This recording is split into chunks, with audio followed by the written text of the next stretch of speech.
Dalawang pink na linya. Iyon ang sumalubong sa mga mata ni Ara. Hindi isang malapad na ngiti o mga luha ng kagalakan ang naging tugon niya, kundi isang malamig na takot na tila gumapang mula sa kanyang talampakan paakyat sa kanyang bato. Napahawak siya sa porselanang lababo, ang mga buko ng kanyang daliri ay namumuti sa higpit ng kapit. Nanginginig ang kanyang mga kamay. Sa salamin, ang babaeng nakatingin pabalik sa kanya ay may mukha ng isang estranghero, maputla, may malalalim na bilog sa ilalim ng mga mata, at puno ng hindi maipaliwanag na pagod. Dalawang pink na linya. Isang buhay sa loob niya. Dapat sana ay biyaya ito, isang katuparan ng pangarap ng bawat babae. Ngunit para kay Ara, sa sandaling iyon, ang dalawang linyang iyon ay tila isang hatol. Isang sentensya ng habang buhay na pagkakagapos sa isang relasyong matagal na niyang gustong takasan. Ang bawat sigaw ni Marco. Ang bawat masasakit na salitang ibinabato nito sa kanya kapag nalalasing. Ang bawat gabing tahimik niyang iniiyakan ang mga pasa na tinatago niya sa ilalim ng manggas ng kanyang damit. Isang anak. Paano niya palalakihin ang isang anghel sa impyernong ito? Ang pag-iisip pa lamang ay parang may bumabara sa kanyang lalamunan. Narinig niya ang pagbukas ng pinto sa ibaba. Ang mga yapak na iyon, pamilyar, mabibigat. Mga yapak na dati ay nagdudulot ng kilig, ngunit ngayon ay naghahasik na lamang ng kaba sa kanyang dibdib. Si Marco, mag-isang tumayo roon si Marco, nakangiti. Ang ngiting iyon, na minsan ay kayang tunawin ang anumang galit sa puso ni Ara, ay tila isang maskara na lamang ngayon. "Baby, I'm home," malambing niyang sabi. Lumapit siya at marahang hinapit ang baywang ni Ara, ipinapahinga ang kanyang baba sa balikat nito. "May naamoy ka ba?" Napalunok si Ara, pilit na iwinawaksi ang takot. Mabilis niyang itinago ang pregnancy test sa ilalim ng mga tuwalya sa kabinet. "Ano iyon?" "Dinner. I cooked your favorite." Adobong manok, bulong nito sa kanyang tainga. "Nagluto ako para sa'yo. Para sa atin." Isang kislap ng pag-asa, maliit at delikado, ang sumibol sa dibdib ni Ara. Baka ito na. Baka ang balita tungkol sa kanilang magiging anak ang tuluyang magbago sa lahat. Marahil, naramdaman ni Marco na kailangan na nilang mag-ayos. Ang pag-asang iyon ay isang laso na matagal na niyang iniinom, ngunit sa gabing ito, lasa itong matamis. Talaga, mahinang tanong niya, hinahayaan ang sarili na maniwala. Naman, sabi ni Marco at iniharap siya nito sa kanya. Hinawakan nito ang kanyang mukha gamit ang dalawang kamay. "Sorry na sa nangyari kagabi. Alam mo namang naparami lang ang inom. Hindi ko sinasadya, Ara. Mahal na mahal kita." Ang mga salitang iyon.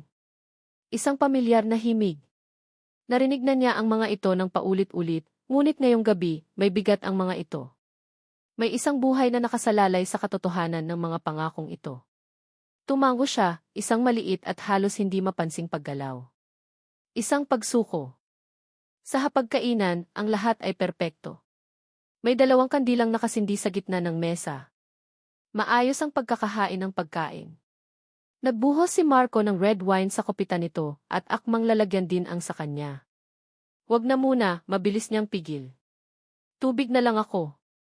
Kumunot ang noo ni Marco, ngunit agad ding bumiti.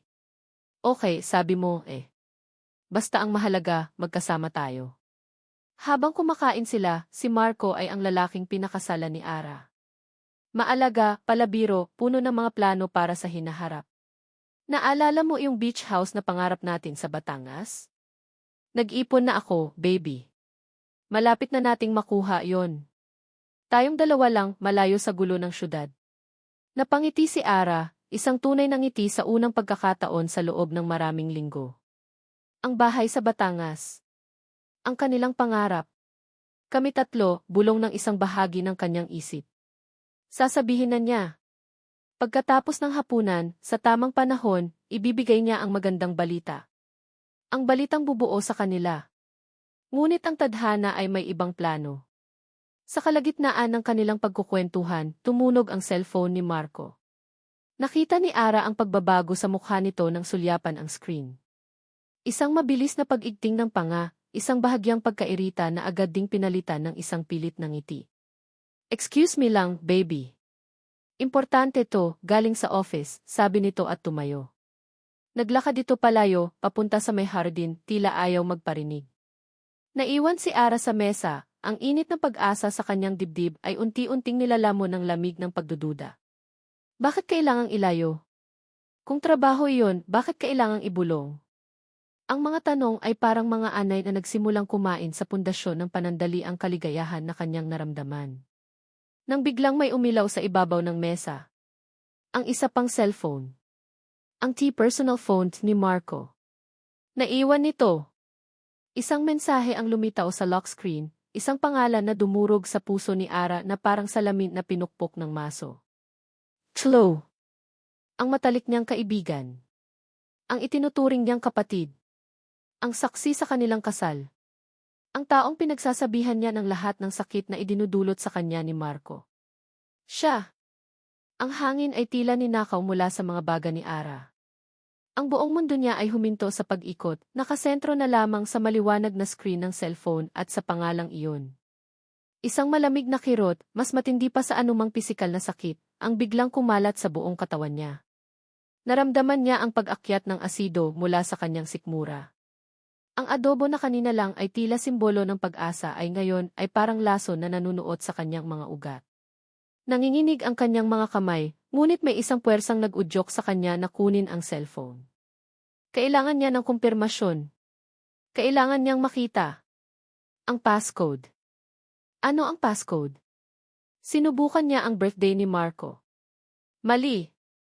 Ang anniversary nila. Mali. Sa isang desperadong hula, tinipan niya ang sarili niyang kaarawan.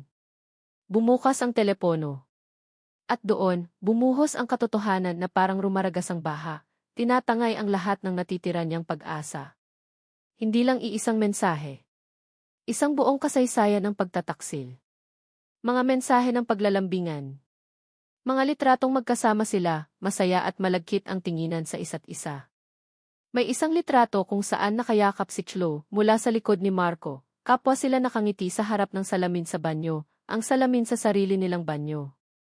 Sa likod nila, naroon ang pamilyar na asul na tuwalya ni Ara. May isang mensahe si Chloe, ang sarap ng luto mo kanina, babe. Practice na ba yan para sa bahay natin? May kalaki-pitong litrato ng adobong manok, ang mismong adobong nasa plato ni Ara ngayon. Nabitawan niya ang cellphone. Bumagsak ito sa mesa na may malakas na kalabog, ngunit hindi niya ito narinig.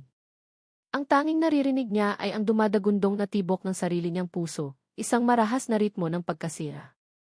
Ang bawat tibok ay isang pag-amin, niloko siya. Pinagtaksilan. Ginawa siyang tanga.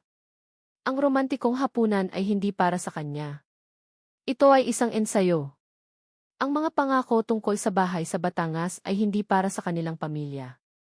Ito ay para sa kanila ni Chloe. Ang buong gabing ito, ang bawat salita, bawat ngiti, bawat haplos, isang malaking kasinungalingan. Kasabay ng pagbagsak ng cellphone ang pagpasok ni Marco mula sa hardin, nakangiti pa rin. Sino yung natigilan siya nang makita ang itsura ni Ara? Ang blankong ekspresyon, ang mga matang nanlalaki sa sakit at pagkamuhi, at ang cellphone na nakataob sa mesa. Agad niyang naintindihan. Ang maskara ni Marco ay tuluyang nalaglag. Ang pagiging maalaga ay napalitan ng malamig na galit. Anong ginagawa mo? Bakit mo pinakikialaman ang gamit ko? Hindi sumagot si Ara. Dahan-dahan siyang tumayo, ang mga binti niya ay parang haliging babad sa tubig, mahina at nanginginig. Itinuro niya ang cellphone. Si Chloe. Ang tanong ay halos hindi naging salita, isang pabulong na hininga ng isang taong nasasaktan. Ara, magpapaliwanag ako. Si Chloe, sigaw niya, ang boses niya ay basag at puno ng lason. Ang lahat ng sakit, lahat ng takot, lahat ng pagtitimpi sa loob ng maraming taon ay sumabog sa isang salita. Ang best friend ko, Marco. Ang kapatid ko. Hindi mo maintindihan, depensa ni Marco, lumalapit sa kanya. Ang hindi ko maintindihan? Halos matawa si Ara sa kabila ng mga luhang bumabaha sa kanyang mga pisngi. Ang hindi ko maintindihan ay kung paano ninyo nagawa sa akin to. Nagpaplano kayo ng kinabukasan ninyo habang pinapaniwala mo ako na may kinabukasan pa tayo. Ginawa niyo akong tanga. Hindi ka tanga, Ara. Tumigil ka na. Huwag mo akong hawakan, sigaw niya nang subukan siyang hawakan ni Marco. Tapos na tayo, Marco. Tapos na. Tumalikod siya, handang kunin ang bag niya at umalis, kahit saan, basta malayo sa laso ng bahay na ito. At sa sandaling iyon, sa gitna ng kanyang galit at pagnanais na makatakas, naalala niya ang dahilan kung bakit siya nagkaroon ng pag-asa kanina. Naalala niya ang 2 pink na linya. Isang malamig na determinasyon ang pumalit sa kanyang galit. Tumigil siya at humarap muli kay Marco, ang kanyang mga mata ay nagliliyab. May isa pa pala, sabi niya, ang boses ay malamig at matigas. Bago ako umalis, gusto kong malaman mo na sinira mo, hindi lang ang buhay ko, kundi pati ang buhay ng magiging anak mo. Natahimik si Marco. Ang galit sa kanyang mukha ay napalitan ng pagkalito, at pagkatapos ay ng hindi makapaniwalang pagtingin. Anong-anong sinasabi mo? Buntis ako, Marco. Isang katahimikan ang bumalot sa silid, mabigat at nakakabingi. Para kay Ara, iyon na ang huling baraha, ang huling katotohanang babasag sa anumang natitira sa kanila. Inaasahan niya ang pagsisisi, siguro kahit kaunting awa. Ngunit ang reaksyon ni Marco ay isang bagay na hindi niya kailanman inasahan. Isang tawa. Isang tuyo, mapait at malupit na tawa. Anak ko, sabi ni Marco, na parang narinig niya ang pinakanakakatawang biro sa buong mundo. Sigurado ka bang sa akin yan, Ara? O baka naman sa kung sino-sinong lalaki na kinakatagpo mo? Ang akusasyon ay isang sampal na mas masakit pa sa anumang pisikal na pananakit. Sa isang iglap, ang lahat ng lakas ni Ara ay nawala. Wala kang karapatan. Ako pa ang walang karapatan, sigaw ni Marco, ang kanyang mukha ay namumula na sa galit. Ginawa mo na akong masama, gagawin mo pa akong ama ng bata na hindi ko naman sigurado kung sa akin. Para ano? Para makuha ang pera ko. Hayop ka, sigaw ni Ara, at sa sobrang galit ay dinampot niya ang baso ng tubig at ibinato ito sa sahig. Iyon na ang nagtulak kay Marco sa bingit ng kanyang katinuan. Sa isang mabilis na kilos, sinunggaban niya ang braso ni Ara. Tapos ka na ba sa drama mo? Kasi ako, tapos na. Kung gusto mong umalis, sige. Umalis ka. Kinalagkad niya si Ara palabas ng pinto, patungo sa garahe. Bitawan mo ako. Nasasaktan ako, Marco, pagpupumiglas ni Ara, ang takot ay muling bumabalik. Ito na ang Marco na kinatatakutan niya, brutal at walang kontrol. Sasama ka sa akin, hiyaw nito, at sa pilitan siyang isinakay sa passenger seat ng kanilang kotse. Mabilis itong umikot at umupo sa driver's seat, at pinaandar ang makina ng buong bilis. Saan mo ako dadalhin? Marco, itigil mo to, sigaw ni Ara, hinahawakan ang kanyang tiyan. Ang isip niya ay nag-aalala para sa munting buhay sa loob niya. Ipapakita ko sa'yo kung saan tayo patungo, Ara. Sa wala. Ang kotse ay humarurot palabas ng kanilang gate, patungo sa isang madilim at kulimlim na kalsada sa labas ng kanilang subdibisyon.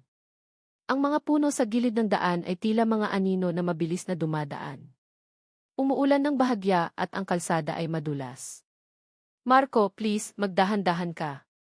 Buntis ako, pagmamakaawa ni Ara, ang mga luha ay muling dumadaloy sa kanyang mga mata. Ngunit ang mga salita niya ay tila hangin lamang sa pandinig ni Marco. Sa kanyang mga mata ay mayroong galit ng isang taong nasukol at hindi na nag-iisip ng tama.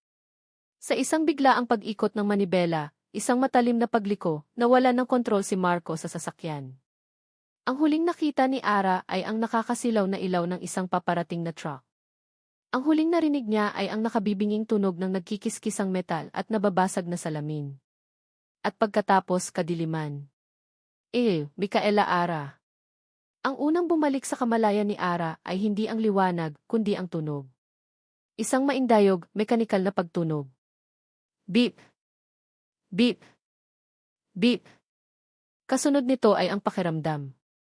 Ang panunuyo sa kanyang lalamunan, ang bigat ng kanyang mga talukap, at ang mapurol na kirot na kumakalat sa kanyang buong katawan, na tila bawat himaymay ng kanyang kalamnan ay maisariling pasa. Ang anak ko.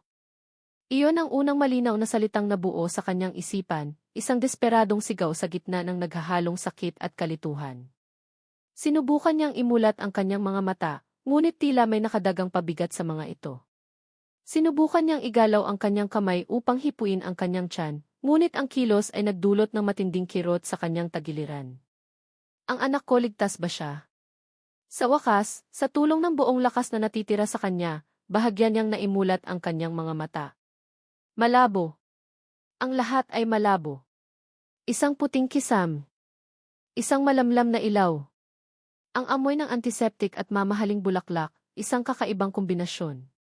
Unti-unti, habang lumilinaw ang kanyang paningin, napagtanto niyang wala siya sa isang ordinaryong pampublikong ospital. Ang silid ay malawak at elegante. Ang mga pader ay may kulay na cream, at ang mga kasangkapan ay gawa sa dark wood. May isang malaking florera ng mga puting lilis sa isang mesa sa sulok. Ang makinang tumutunog ay nasa tabi ng kanyang kama, na may malambot na kumot at mga unan na mas malambot pa kaysa sa anumang nahigaan niya sa buong buhay niya. Saan siya? Anong nangyari?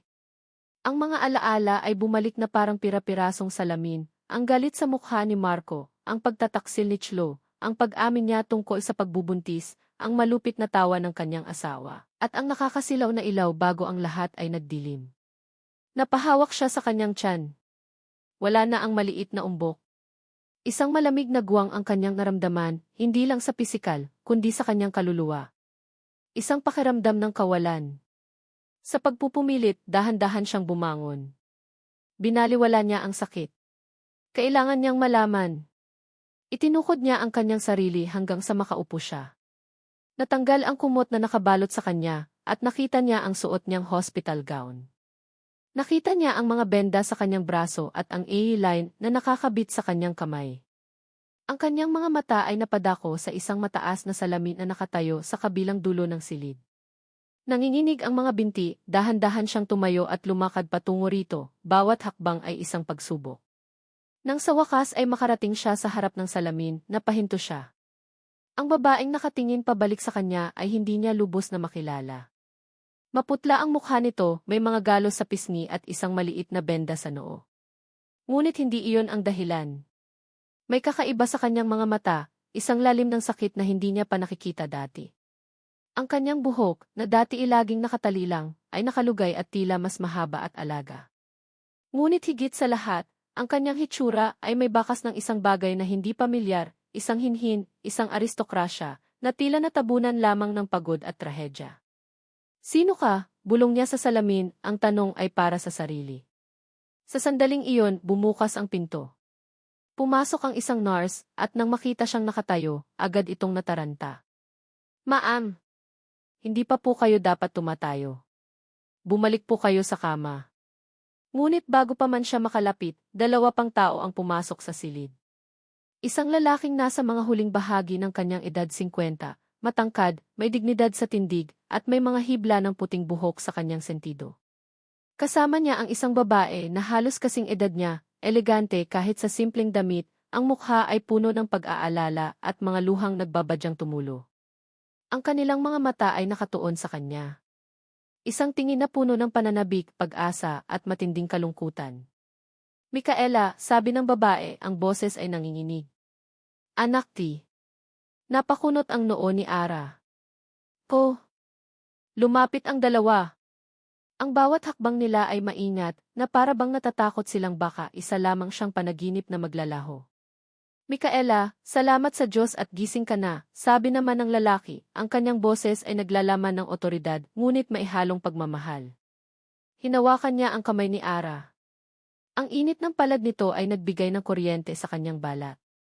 Nagkakamali po kayo, sabi ni Ara, marahang binabawi ang kanyang kamay. Ang pagkalito niya ay nadaragdagan ng takot. Hindi po ako si Micaela. Ang pangalan ko po ay Andrea. Andrea Reyes. Ang mga salitang iyon ay tila isang suntok sa mag-asawa. Nakita ni Ara ang pagbagsak ng kanilang mga balikat, ang sakit sa kanilang mga mata. Ang babae ay napahagulgol na. Hindi, umiiling na sabi nito habang umiiyak. Ikaw si Micaela. Ikaw ang anak namin. Ang aming nawawalang prinsesa. Senora Imelda, Don Alejandro, isang mahinahon ngunit matatag na boses ang pumutol sa eksena. Isang lalaki ang pumasok sa silid. Nakasuot ito ng itim na suit, matangkad, at may seryosong mukha, ngunit may kabaitan sa kanyang mga mata. Tumingin ito sa mag-asawa, pagkatapos ay kay Ara. Marahil ay dapat nating hayaan muna siyang magpahinga. Masyadong marami ang nangyari. Miguel, gising na siya. Ang anak namin, sabi ni Don Alejandro, hindi maalis ang tingin kay Ara. Lumapit ang lalaking tinawag na Miguel. Magandang umaga, Miss Reyes, magalang niyang sabi. Ako si Attorney Miguel Serrano. Naunawaan ko na lahat ng ito ay nakakalito para sa iyo. Sino kayo? Nasaan si Marco? Ang asawa ko, sunod-sunod na tanong ni Ara, ang boses niya ay nagsisimula ng manginig. At ang anak ko? Anong nangyari sa anak ko? Ang huling tanong ay nagpatahimik sa buong silid. Si Senora Imelda ay lalong napaiyak. Si Don Alejandro ay napayuko. Si Miguel naman ay huminga ng malalim, ang kanyang mga mata ay nagpakita ng awa. Miss Reyes. Ara, panimula ni Miguel, pinipili ang kanyang mga salita. Ang aksidente malubha iyon. Ginawa ng mga doktor ang lahat ng kanilang makakaya, pero hindi niya kailangang tapusin ang pangungusap. Naramdaman ni Ara na gumuho ang sahig sa ilalim ng kanyang mga paa. Ang huling sinulid ng pag-asa na kanyang pinanghahawakan ay naputol. Ang kanyang anak. Ang nag-iisang dahilan kung bakit naisip niyang subukang muli ay wala na. Napahawak siya sa kanyang tiyan, at isang ungol ng sakit na nagmula sa kaibuturan ng kanyang kaluluwa ang kumawala sa kanyang mga labi. Napaupo siya sa gilid ng kama, ang kanyang katawan ay nanginginig sa pag-iyak. Hinayaan siya ni Miguel na ilabas ang sakit. Nang bahagyang humupa ang kanyang mga hikbi, muli itong nagsalita. Ara, alam kong mahirap itong paniwalaan, ngunit ang mga taong ito, itinuro niya sina Don Alejandro at Senora Imelda, ay ang iyong mga tunay na magulang. Hindi, mariin niyang sagot, pinupunasan ang kanyang mga luha. Ampon ako. Iyon ang sabi sa akin. Iyon ang ipinaniwala sa iyo pagtatama ni Miguel. Ang totoo, ikaw si Micaela Alfonso. Dinukot ka noong bata ka pa. Sa loob ng 20 taon, hinanap ka ng iyong pamilya. Ang aksidente, kahit gaano ito kalagim, ang naging daan para mahanapan ka namin. Ang kwento ay parang isang eksena mula sa isang pelikula. Impossible. Hindi ka panipaniwala. Tiningnan niya ang mag-asawang Alfonso. Nakita niya ang kanilang mga matang puno ng pagmamahal. Ngunit para sa kanya, sila ay mga estranghero. Kailangan ko ng patunay, sabi niya, ang boses ay mahina ngunit matatag. Tumango si Miguel. Naiintindihan namin. Mayroon kang birthmark sa iyong likod, isang maliit na hugis bituin. At ang test na positibo ito, Ara. Walang duda. Ikaw ang nawawalang anak ni Don Alejandro at Senora Imelda Alfonso. Habang pinoproseso ni Ara ang lahat, binuksan ng nurse ang telebisyon sa silid. Isang news report ang bumungad sa screen. At doon, nakita ni Ara ang kanyang sariling mukha, ang mukha niya bilang si Andrea Reyes, sa balita. Patuloy na iniimbestigahan ang insidente na kinasangkutan ng mag-asawang Marco at Andrea Sandoval, sabi ng reporter.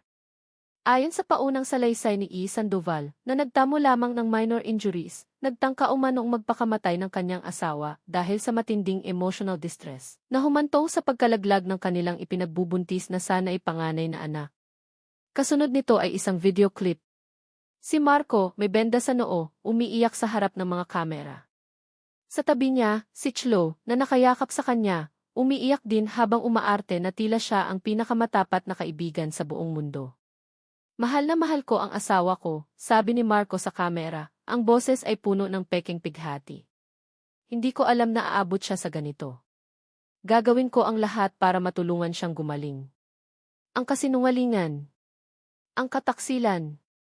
Hindi lang nila ito ginawa sa pribado. Ipinangalandakan nila ito sa buong mundo, sinisira ang kanyang pangalan habang siya ay nakahiga at walang kamalay-malay. Isang bagong uri ng apoy ang biglang nag-alab sa loob ni Ara, tinutuyo ang kanyang mga luha. Ang apoy ng galit. Napansin ni Miguel ang pagbabago sa kanyang ekspresyon. Lumapit ito at nagsalita ng mahina, para lamang sa kanya marinig. Micaela, sabi nito, sa unang pagkakataon ay ginamit ang pangalang iyon na may kasamang katiyakan. Iyan ang kasinungalingang gusto nilang paniwalaan ng lahat. Sinasabi nilang sinubukan mong kitilin ang sarili mo para pagtakpan ang katotohanang si Marco ang nagtangkang pumatay sa iyo. Tumingin si Ara, si Micaela, mula sa telebisyon patungo kay Miguel. Ang kanyang mga mata, na kanina lang ay puno ng kalungkutan, ngayon ay matalas at puno ng isang malamig na determinasyon. Ang babaeng nasaktan ay unti-unting nawawala. At sa lugar nito, isang bagong tao ang nagsisimulang mabuo. Ang prinsesang nagising ay hindi para magsuot ng korona, kundi para sa isang digmaan. 2:00 ng madaling araw. Ang tanging ilaw na bukas sa malawak na opisina ng Serrano Law Firm ay nagmumula sa desk lamp ni Attorney Miguel Serrano. Sa labas, ang lungsod ng Manila ay unti-unti nang natutulog, ngunit para kay Miguel, ang gabi ay ngayon pa lamang nagsisimula. Ang hangin ay mabigat sa amoy ng lumang libro at sariwang kape. Sa kanyang harapan, nakakalat ang mga dokumento, police reports, mga medikal na tala, at mga paunang salaysay. Ngunit ang kanyang mga mata ay hindi nakatuon sa mga ito. Nakatitig siya sa isang maliit at kupas ng litrato na nakatayo sa gilid ng kanyang mesa. Isang lalaking nasa kalagitnaan ng kanyang edad, nakasuot ng uniforme ng security, nakatayo ng tuwid at may dignidad. Si Ramon Serrano, ang kanyang ama. Isang mabuting tao. Isang tapat na lingkod. Isang lalaking winasak ng isang kabiguan. Naalala ni Miguel ang mga gabing umuuwi ang kanyang ama, pagod hindi dahil sa trabaho, kundi dahil sa bigat ng kalooban. Ang pagkawala ng munting prinsesa ng mga Alfonso, si Micaela, ay naging isang anino na bumuntot sa kanilang pamilya sa loob ng 20 taon. Ang kanyang ama ang pinuno ng seguridad noon. Kahit walang direktang ebidensya na siya ang nagpabaya, ang kahihiyan at ang pakiramdam ng pananagutan ay tuluyang dumurog sa espiritu nito. Ibinigay ko ang aking salita, Miguel, paulit-ulit na sasabihin ito, ang boses ay puno ng pait. Nabigo ako. Huminga si Miguel ng malalim at habang tinititigan ang litrato, isang panibagong tigas ang namuo sa kanyang panga. Hindi ito trabaho lamang. Ito ay isang misyon. Ang pagbabalik ni Micaela ay hindi lang pagbabalik ng nawawalang tagapagmana. Ito ay isang pagkakataon upang linisin ang pangalan ng kanyang ama, upang ibalik ang dangal na ninakaw ng nakaraan. Ipinangako niya sa kanyang sarili, poprotektahan niya si Micaela Alfonso sa lahat ng kanyang makakaya. Hindi siya mabibigo tulad ng kanyang ama. Kinuha niya ang police report at muling binasa ang salaysay ni Marco Sandoval. Puno ito ng mga butas. Sabi nito, nag-aaway sila dahil sa financial problems at emotional instability ni Ara. Walang binanggit tungkol kay Chlo Bautista. Ayon dito, bigla na lang daw inagaw ni Ara ang manibela. Isang klasikong kwento ng paghugas kamay. Kinabukasan, sa isang pribadong silid sa mansyon ng mga Alfonso, nakipagpulong si Miguel kay Don Alejandro. Ang matandang lalaki ay mukhang tumanda ng 10 taon sa loob lamang ng ilang araw. Ngunit ang apoy sa kanyang mga mata ay hindi pa rin nawawala. Anong plano natin, Miguel? Tanong ng Don, ang kanyang mga kamay ay nakakuyom sa ibabaw ng lamisang mahogany. Ang estratehiya nila ay simple, Don Alejandro, panimula ni Miguel, inilalatag ang mga dokumento.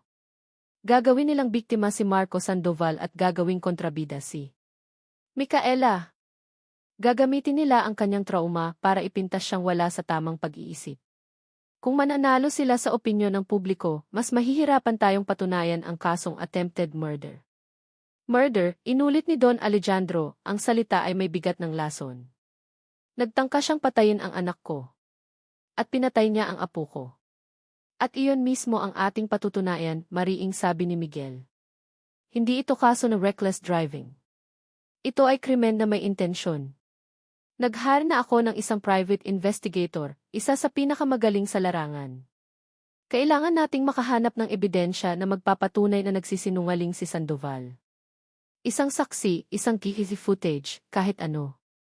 Tumango si Don Alejandro. Gawin mo ang lahat ng kailangan. Walang limitasyon sa resources. Gusto kong makita ang lalaking iyon na nabubulok sa kulungan. Pagkatapos ng pulong, sa halip na umuwi, nagpa siya si Miguel na dumaan sa ospital.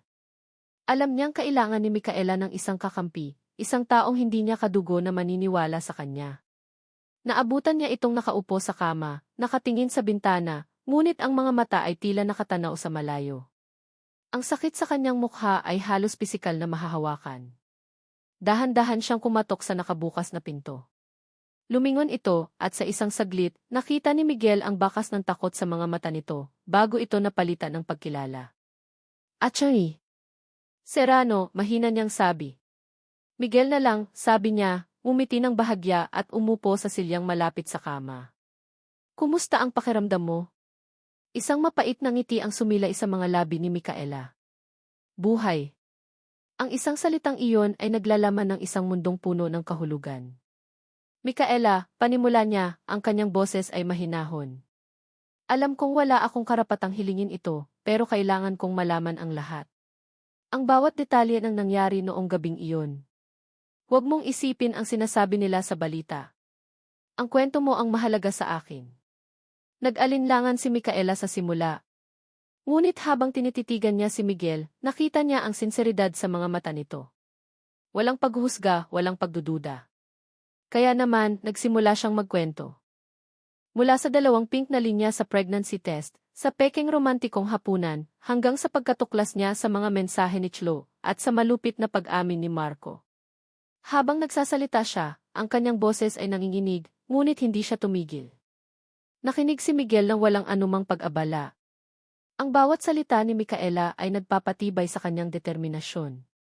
Ang bawat luhang pumatak mula sa mga mata nito ay nagpapaliyab sa kanyang galit para kay Marco Sandoval. Pinaniwalaan ko siya, sabi ni Micaela sa huli, ang boses ay basag. Sa kabila ng lahat, umasa pa rin ako. Hindi mo kasalanan ang umasa, sabi ni Miguel. Kasalanan niya ang sirain ang pag-asang iyon. At mananagot siya. Ipinapangako ko sa iyo yan. Ang pangakong iyon ay tila nagbigay ng kaunting lakas kay Micaela. Tumango ito, at sa unang pagkakataon, nakita ni Miguel ang isang kislap ng determinasyon sa mga mata nitong puno ng pighati. Kinagabihan, bumalik si Miguel sa kanyang opisina, dala ang kwento ni Micaela bilang kanyang bagong sandata. Naghahating gabi na nang tumunog ang kanyang cellphone. Isang email mula sa kanyang private investigator. Subject, Urgent, Sandoval Case. Binuksan niya ito agad. Ang email ay maikli lamang. Attorney Serrano, may nakuha na tayo. Walang malinaw nakuha ng mismong banggaan, pero may isang traffic camera, 2 kilometro, bago ang pinangyarihan. Nakuna nito ang sasakyan ni Sandoval. Mabilis ang takbo. Walang ibang sasakyan sa paligid. At malinaw sa footage, Attorney Serrano. Malinaw na malinaw. Hindi nag-skid ang sasakyan. Walang bigla ang pag-agaw ng manibela. Kusang iniliko ni Marco Sandoval ang kotse papunta sa kabilang linya, direkta sa daraanan ng truck. Ito na iyon. Hawak na natin siya. Napahawak si Miguel sa kanyang mesa.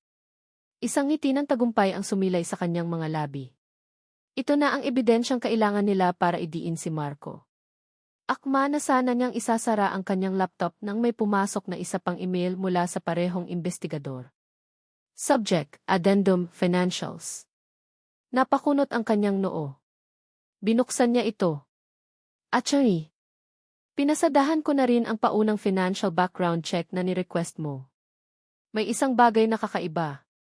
Si Chlo Bautista, ang best friend, ay nakatanggap ng malaking cash deposit sa kanyang bank account 3 araw bago ang aksidente. Halagang 5 milyong piso. Ang mas kahina-hinala, ang perang ito ay nagmula sa isang shell corporation na walang malinaw na operasyon. Ang pangalan ng kumpanya, Zenith Bridge Holdings.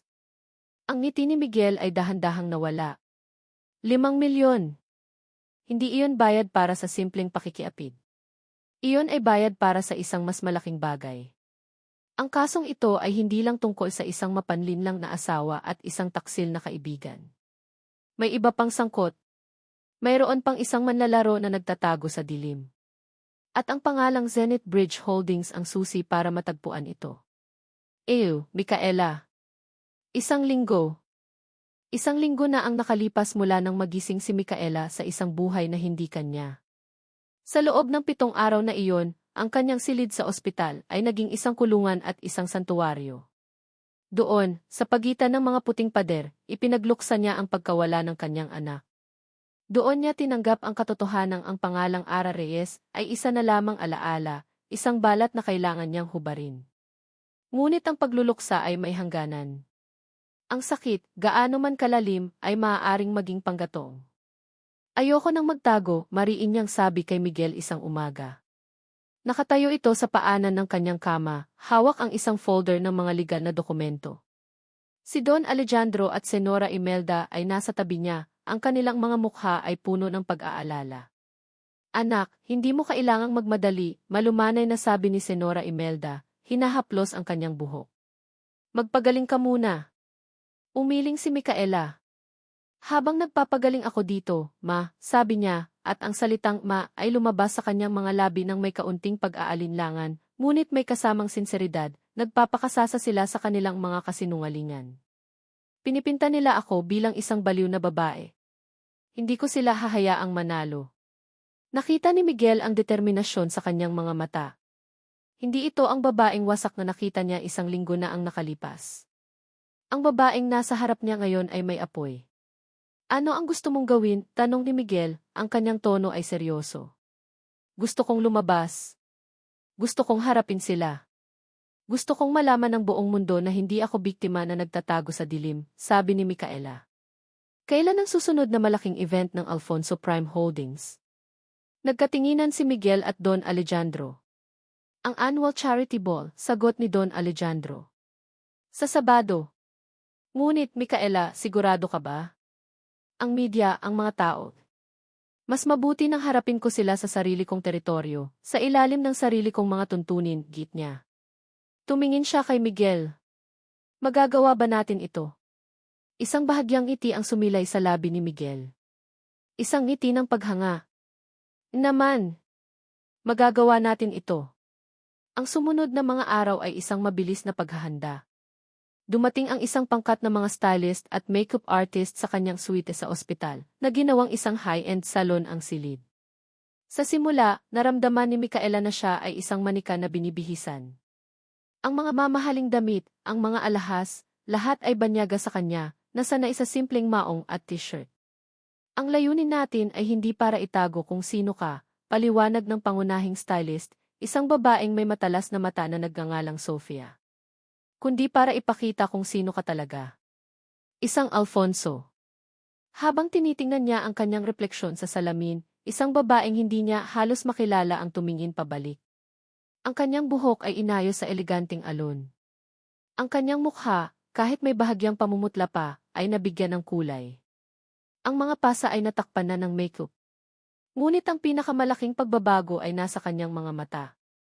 Ang mga ito ay hindi na mata ng isang biktima. Ang mga ito ay mata ng isang mandirigma. Ang gabi ng charity ball. Ang engranding ballroom ng isang 5-star hotel ay puno ng mga pinakamayayamang at pinakaimpluwensyal na tao sa Pilipinas. Ang tunog ng mahinang musika mula sa isang string quartet, ang tilian ng mga kristal na baso, at ang bulungan ng mga nag-uusap ay lumikha ng isang kortina ng ingay. Sa labas ng ballroom, sa isang pribadong pasilyo, huminga ng malalim si Micaela. Suot niya ang isang midnight blue na gown na yumayakap sa kanyang katawan sa tamang mga lugar, simple ngunit may kapangyarihan. Sa kanyang lieg ay nakasabit ang isang kwintas na may iisang sapiro, ang paboritong hiyas ng kanyang ina. Handa ka na? Tanong ni Miguel, na nakatayo sa tabi niya, mukhang matikas sa kanyang itim na tuksedo. Tumango si Micaela, kahit na ang kanyang puso ay kumakarera. Hindi. Ngumiti siya ng bahagya. Pero kailangan. Tandaan mo, nasa likod mo lang ako. Ang buong pamilya mo, sabi ni Miguel, ang kanyang mga mata ay nagbibigay ng lakas. Kasama sina Don Alejandro at Senora Imelda, sabay-sabay silang pumasok sa ballroom. Kung ang isang karayom ay nahulog sa sahig sa sandaling iyon, tiyak na maririnig ito. Ang lahat ng usapan ay huminto. Ang lahat ng mga ulo ay lumingon. Ang katahimikan ay sinundan ng isang malakas na bulungan na kumalat sa buong silid na parang apoy sa tuyong damo. Diyos ko, siya na ba iyon? Ang nawawalang Alfonso. Ang ganda niya, Ki. Akala ko ba nasa ospital siya? Sabi sa balita. Hindi pinansin ni Micaela ang mga bulong. Itinuwid niya ang kanyang likod at naglakad na may kumpiyansang hindi niya alam na taglay niya. Bawat hakbang ay may layunin. Ang kanyang mga mata ay hindi lumilingon sa kaliwa o sa kanan. Nakatuon ang mga ito sa unahan. Hanggang sa nakita niya sila. Sa gitna ng silid, malapit sa isang malaking ice sculpture, nakatayo si Marco at si Chloe. Si Marco ay mukhang makisig sa kanyang suite, Ngunit may bakas ng pagkagulat at takot sa kanyang mukha nang makita niya si Micaela. Si Chloe, na nakasuot ng isang mapulang bestida, ay tila nakakita ng multo. Ang hawak niyang baso ng champagne ay nanginginig. Para silang dalawang daga na na-corner. Dahan-dahang lumakad si Micaela, patungo sa kanila, ang kanyang pamilya at si Miguel ay sumusunod sa likuran. Ang mga tao sa paligid ay nagbigay daan na para bang nagbubukas ang dagat para sa isang reyna. Nang nasa harapan na nila, isang matamis ngunit nag-ielong ngiti ang sumilay sa mga labi ni Micaela. Marco, mahal, sabi niya, ang kanyang boses ay malinaw at matatag, sapat na para marinig ng mga taong malapit sa kanila. Nagulat ka ba na makita ako? At ikaw, Chloe, lumingon siya sa dati niyang kaibigan, ang pula ay bagay sa iyo. Kulay ng isang taksil. Namutla si Chloe. Si Marco ay hindi makapagsalita, ang kanyang bibig ay bahagyang nakabukas. Ara, anong ginagawa mo dito? Sa wakas ay naibulong ni Marco. Ara. Inulit ni Micaela, tila nag-iisip. Ang babaeng sinubukan ninyong sirain at ilibing sa mga kasinungalingan ninyo. Pasensya na, pero patay na siya. Ako si Micaela Alfonso. At nagbalik ako para kunin ang lahat ng sa akin. Hindi na naghintay si Micaela ng sagot. Tinalikuran niya sila at naglakad patungo sa entablado, kung saan nakahanda na ang isang mikropono para sa talumpati ng kanyang ama. Sa isang senyas mula kay Miguel, iniabot ng host ang mikropono kay Micaela. Tumingin siya sa mga mukha ng daan-daang taong nakatitig sa kanya. Tumingin siya kina Marco at Chloe, na ngayon ay sentro ng atensyon ng lahat. Magandang gabi sa inyong lahat, panimula niya, ang kanyang boses ay umalinggaw sa buong ballroom. Marami sa inyo ang marahil ay nagtataka kung sino ako. Marami sa inyo ang nakarinig ng mga kwento, mga chismis. Hayaan ninyong linawin ko ang lahat. Ako si Micaela Alfonso. Isang saglit na katahimikan. Sa loob ng maraming taon, namuhay ako bilang ibang tao. Isang buhay na simple at sa kasamaang palad, puno ng sakit at pagtataksil. Ngunit ang trahedya ay may dalang aral. Ipinakita nito sa akin kung sino ang mga tunay na halimaw na nagtatago sa likod ng mga maskara ng kabaitan. Ang kanyang mga mata ay matalim na tumitig kina Marco at Chloe. At ipinakita rin ito sa akin ang tunay na lakas ng isang pamilya. Lumingon siya sa kanyang mga magulang. Nagpapasalamat ako sa pagbabalik ko sa aking tahanan. At ipinapangako ko, sa harap ninyong lahat, na hindi ko hahayaang may manakit pang muli sa akin o sa pamilyang ito. Ang hustisya ay darating. At maniniwala kayo sa akin, ito ay magiging matamis. Ibinaba niya ang mikropono at bumalik sa kanyang pamilya sa gitna ng magkahalong palakpakan at bulungan. Ngunit bago pa man siya tuluyang makalayo, isang tao ang humarang sa kanyang daan. Isang babaeng nasa mga huling bahagi ng edad 40, nakasuot ng eleganteng itim na gown na may isang peking ngiti na hindi umaabot sa kanyang mga mata. Micaela, Hija, sabi nito, ang boses ay matamis na may pait. Inabot nito ang kanyang mga kamay at niyakap siya ng mahigpit. Napakasaya kong makita kang muli. Naramdaman ni Micaela ang panlalamig sa yakap nito. Salamat po, tita, sabi niya, pilit na ngumiti. Lumapit ang babae at bumulong sa kanyang tainga, ang boses ay halos hindi marinig. Cholmant chutis kon fitting hit. Ni Dengalde and Huri. Isang halo ng Tagalog at isang wikang dayuhan. Isang babala na nakatago sa isang pagbati. Ang babae ay si Tita Beatrice, ang pinsan ng kanyang ama. At sa sandaling iyon, alam na ni Micaela. Ang laban ay hindi lamang laban kina Marco at Chloe. May iba pang kaaway. At ang isa sa kanila ay nasa loob mismo ng kanyang bagong tahanan. Micaela. Ang Villa Alfonso ay hindi isang bahay, ito ay isang kaharian. Isang malawak na lupain na napapalibutan ng matataas na pader, na may mga hardin na kasing ganda ng mga nasa postcard at isang mansyon na maaaring maging isang museo. Para kay Ara Reyes, ito sana ay isang panaginip. Ngunit para kay Micaela Alfonso, ito ay isang ginintuang hawla, puno ng mga multo ng nakaraan at mga bagong banta na nag-aabang sa bawat sulok. Pagkatapos ng matagumpay ngunit nakakapagod na gabi sa charity ball, ang buhay ni Micaela ay pumasok sa isang bagong yugto. Ang kanyang mga magulang, si Don Alejandro at Senora Imelda, ay ginawa ang lahat upang iparamdam sa kanya na siya ay nagbalik sa tahanan. Ibinigay nila sa kanya ang kanyang dating silid, isang malaking kwarto na may tanawin ng hardin, na pinanatiling eksakto tulad ng iniwan niya 20 taon na ang nakalipas. May mga manika pa ring nakaayos sa isang estante at mga librong pambata sa mesa. Ngunit sa halip na magdulot ng kapanatagan, ang silid ay nagbigay sa kanya ng pakiramdam ng pagiging isang estranghero. Ang mga bagay na ito ay pag-aari ng isang batang babae na hindi na niya kilala. Siya ay si Ara. Siya ay isang babaeng nagmahal, nasaktan, nawalan ng anak at niloko. Paano siya magkakasya sa mundong ito ng karangyaan at mga alaala na hindi kanya? Ang pinakamatinding pagsubok ay ang kanyang mga gabi. Kapag ang mansyon ay tahimik na at ang lahat ay natutulog, doon siya dinadalaw ng mga bangungot.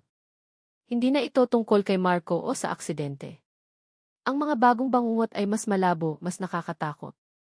Mga pira-pirasong imahe, isang madilim na silid, ang amoy ng alikabok, ang tunog ng isang tumutulong gripo, at ang malabong mukha ng isang babae na humuhuni ng isang malungkot na kanta. Ang mga imaheng ito ay nag-iiwan sa kanya ng isang pakiramdam ng matinding takot at kalungkutan na hindi niya maipaliwanag. Isang hapon, habang naglalakad sa malawak na hardin upang makalanghap ng sariwang hangin, napadpad siya sa isang lumang bahagi nito na tila napabayaan na. Sa gitna nito ay may isang gazebo na kinakalawang na, at sa tabi nito ay isang duyan na nakabitin sa isang malaking puno ng mangga. Biglang may kumislap sa kanyang isipan. Isang alaala. Isang batang babae na nakaupo sa duyan, tinutulak ng isang lalaking may mabait na ngiti. Ang hangin. Ang tawa ng bata. Ang pakiramdam ng paglipad. Napahawak siya sa kanyang ulo, napapikit ng mariin. Ang alaala ay kasing bilis ng pagdating nito, at kasing bilis din ang pagkawala. Ngunit nag-iwan ito ng isang bakas, isang pamilyar na pakiramdam. Sino yon? Bulong niya sa sarili. Nakamamangha, hindi ba? Kung paano nananatili ang mga bagay-bagay, isang boses ang bumasag sa kanyang pag-iisip. Lumingon si Micaela at nakita si Tita Beatrice na may dalang isang tasa ng tsaa, papalapit sa kanya.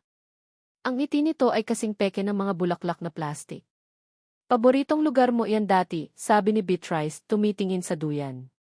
Palagi kang nagpapatulak sa tatay mo dito. Tita Beatrice, bati ni Micaela, pinipilit na maging magalang.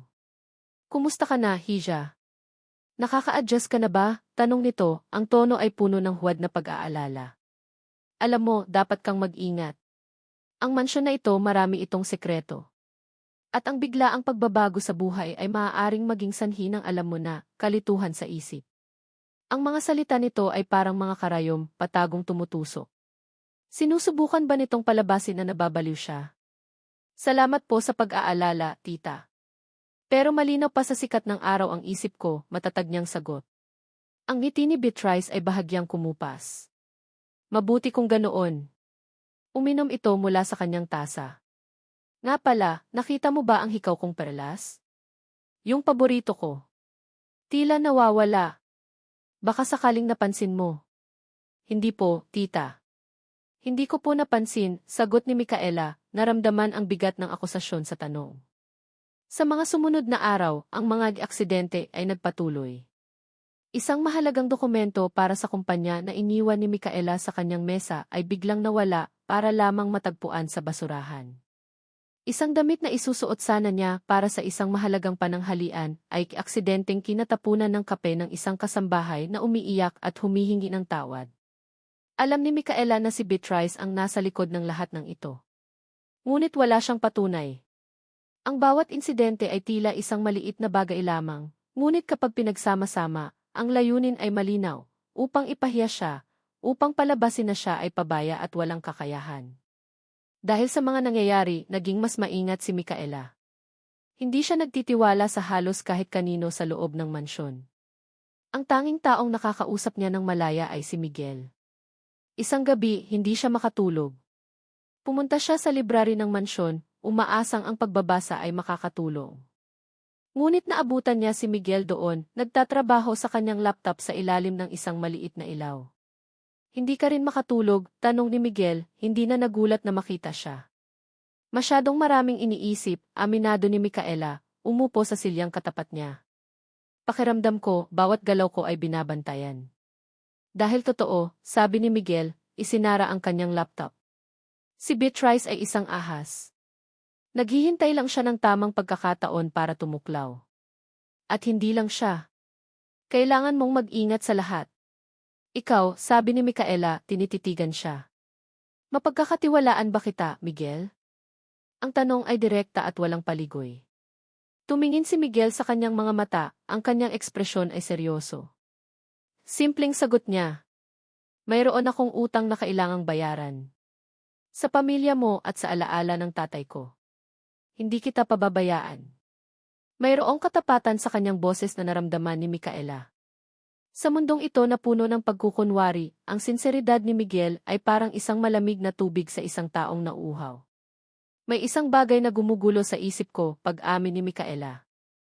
Ang mga bangungot ko. Palagi kong nakikita ang mukha ng isang babae. Hindi ko siya makilala pero pamilyar siya. At natatakot ako sa kanya. Habang inilalarawan niya ang babae sa kanyang panaginip, napansin ni Micaela ang pagbabago sa ekspresyon ni Miguel. Ano iyon? Tanong niya. May alam ka ba?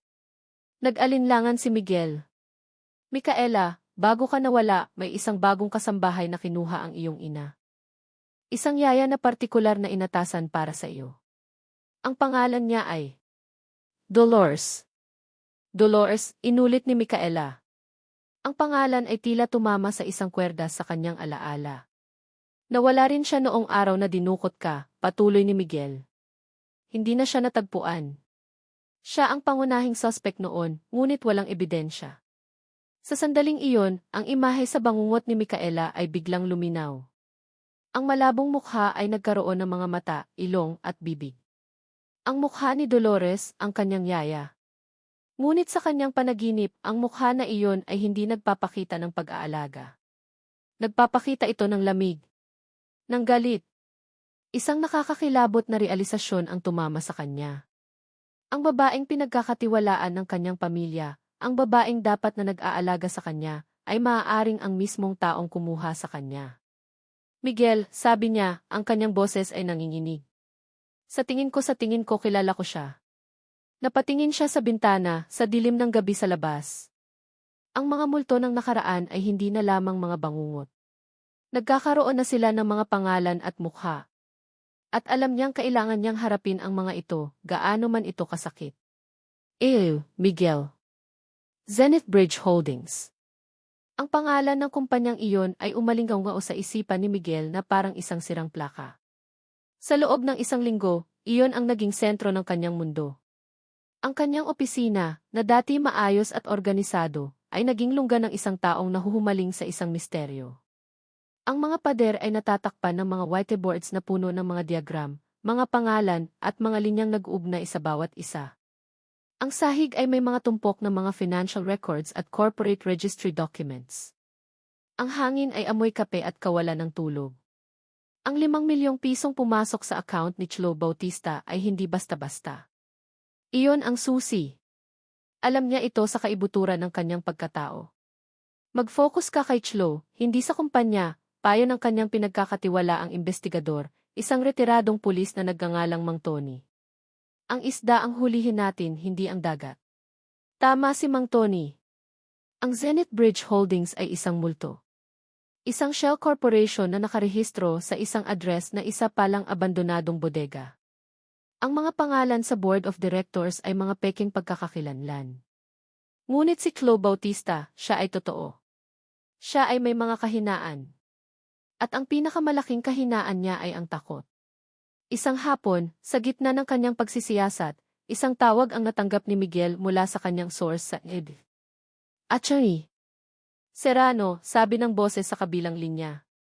Mayroon akong impormasyon na maaaring makatulong sa iyo. Bago pa man ang aksidente, may isang inquiry tungkol kay Andrea Reyes. Isang private investigator ang kinuha para alamin ang background niya. Napakunot ang noo ni Miguel. Sino ang nag-hire sa SUI? Iyon na nga, sir. Ang kliyente si Chlo Bautista. Para kay Miguel, iyon ang huling piraso ng puzzle na bumuo sa isang nakakakilabot na larawan. Hindi nagkataon lamang ang relasyon ni Chlo at Marco. Hindi ito isang simpleng kaso ng pagnanasa. Si Chlo may alam na siya. Posibleng alam na niya ang tunay na pagkatao ni Ara bago pa man ang lahat. Ang relasyon niya kay Marco ay hindi bunga ng pag-ibig, kundi isang kasangkapan. Isang paraan upang mapalapit sa isang premyo. Ngunit ano ang premyo? Pera? Ransom? O isang bagay na mas malalim pa? Kinailangan ni Miguel na pukawin ang takot ni Chlo. Kailangan niyang iparamdam dito na ang mga pader ay papalapit na.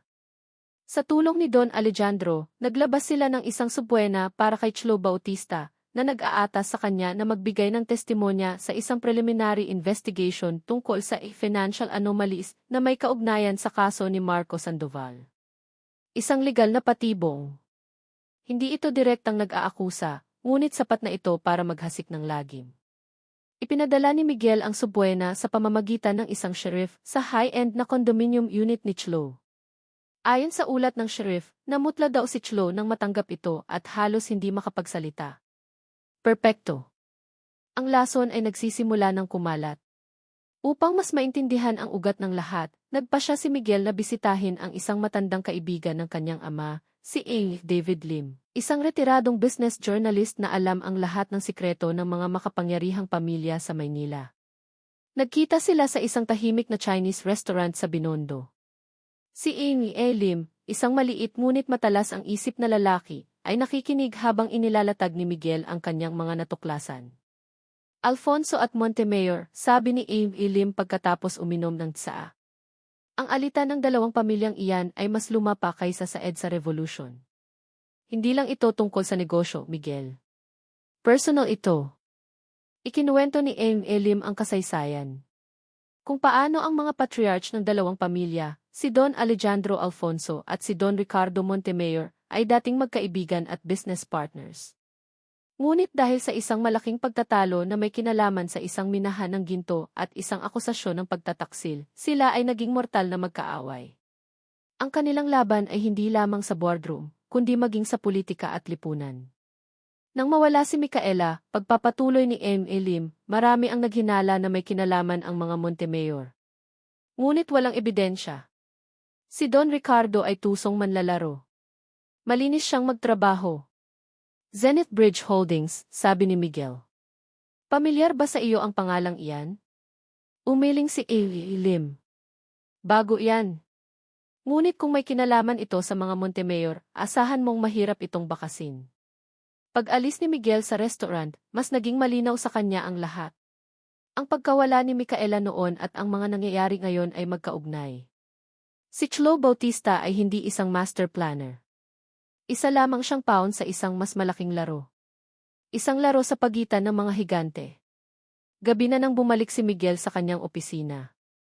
Ang kanyang koponan ay nag-set up ng isang surveillance team para bantayan ang mga galaw ni Chlo. Alam niyang malapit na itong gumawa ng pagkakamali. At hindi siya nabigo. 9:00 ng gabi, tumunog ang kanyang telepono. Si Mang Tony. Attorney, nasa labas ngayon si Bautista. Nagmamaneho, mag-isa. Mukhang balisa, ulat nito. Papunta siya sa isang bar sa Makati. Sundan ninyo. Huwag kayong magpapahalata. I-record ang lahat, utos ni Miguel. Makalipas ang 1 oras, isa pang tawag. Attorney, uminom siya ng mag-isa sa loob ng halos 1 oras. Ngayon, nasa loob siya ng kanyang kotse sa parking lot. May kausap sa telepono. I'm sending you the audio feed now. Isinuot ni Miguel ang kanyang earpiece. Narinig niya ang static at pagkatapos ay ang nanginginig na boses ni Chlo. Ang bawat salita ay puno ng takot. Hindi ko na kaya to. Anong gagawin ko? May subwena ako. Alam na nila ang tungkol sa pera, sigaw ni Chlo sa kausap nito. Isang saglit na katahimikan. Wala akong pakialam kung anong sinabi mo. Hindi ito ang pinag-usapan natin. Sabi mo, simpleng pag-akit lang kay Marco at paghihiwalay sa kanila ang gagawin ko. Hindi mo sinabing may mamamatay. Puso ni Miguel ay kumabog ng mabilis. Ito na. Kailangan ninyong ayusin to, patuloy na pagwawala ni Chlo. Kailangan niyo akong tulungan. Kausapin niyo siya. Sabihin niyo sa kanya. Isang mahabang katahimikan muli sa kabilang linya. Tila nakikinig si Chlo sa sagot ng kanyang kausap. Pagkatapos, sa isang boses na halos pabulong ngunit malinaw na narinig ni Miguel, dahil sa high-tech na recording device, sinabi ni Chlo ang mga salitang magiging hatol niya. Ay hotch ka kirinta by the re. Achari. Serrano Betsiti say. And Ricardo Faitos ye. Ricardo.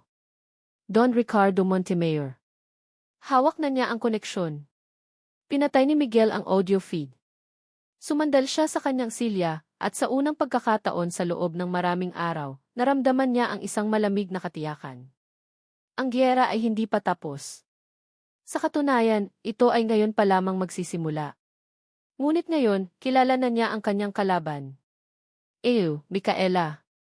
Ang pagkatukla sa pangalan ni Don Ricardo Montemayor ay parang isang lindol na yumanig sa pundasyon ng Villa Alfonso.